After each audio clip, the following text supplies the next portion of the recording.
wrongs I have just begun. Ain't no mercy, ain't no mercy.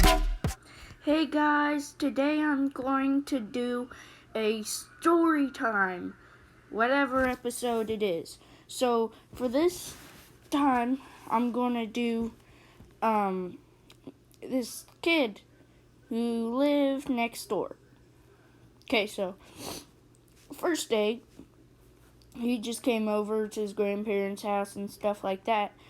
And so I was building in my treehouse, and he comes over and he's like, "Hey, dude." I'm just like, "Hey." He's like, "What are you doing?" And I'm like, "Building stuff, a fortress, whatever you want to call it."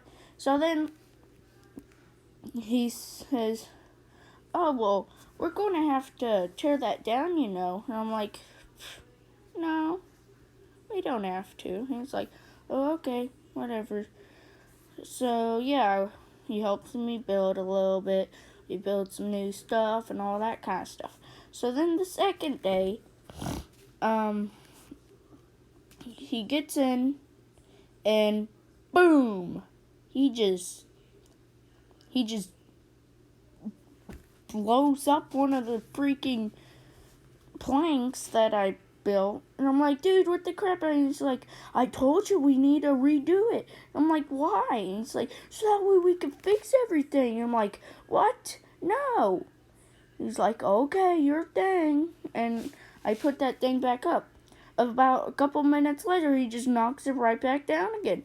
And I'm like, "What the freaking crap is your problem?"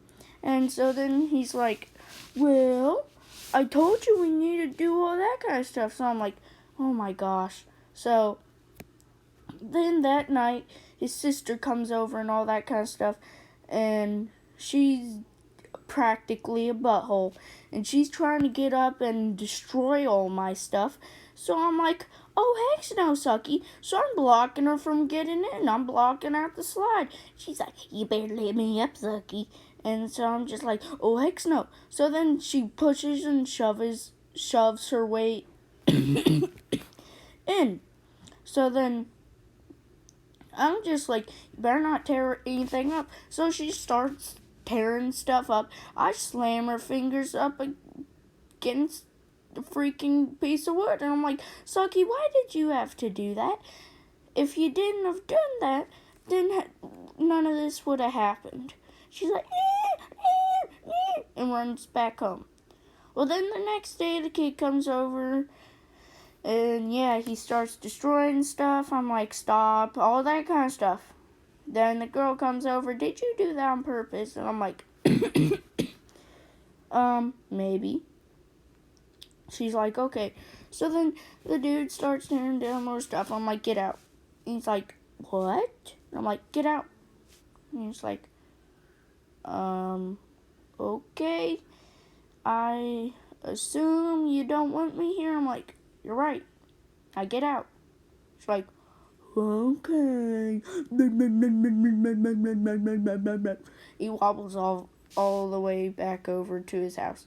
And then, well, I'm out and about, and I go back out there one time, and I'm like, "Where is my brick? My brick is missing." And I'm looking everywhere, and I don't see it. And they're out on their porch, and they're just like, "He took it," and he's like, "No, I didn't. No, I didn't." And so I'm like, "Oh. Freak you, I hope you freaking die. The devil's going to consume your soul, and it's going to be nothing. Do you understand me?" So my mom comes out. She's like, "What the frick is going on here?" I was like, "They freaking stole my brick, and I'm pissed off. Do you understand me?" So, yeah, she's like, "Get inside now." And I'm like, "What the frick? You're just gonna let them steal my freaking brick?" And she's like, "Okay, I'll watch out there," and all that kind of stuff. 30 minutes later, she's like, "Oh, Nick, it's right there." I'm like, "No, it freaking wasn't. They just put that back. You need better watching soon, you piece of crap." So, yeah. That's practically what happened with the kid next door. Peace.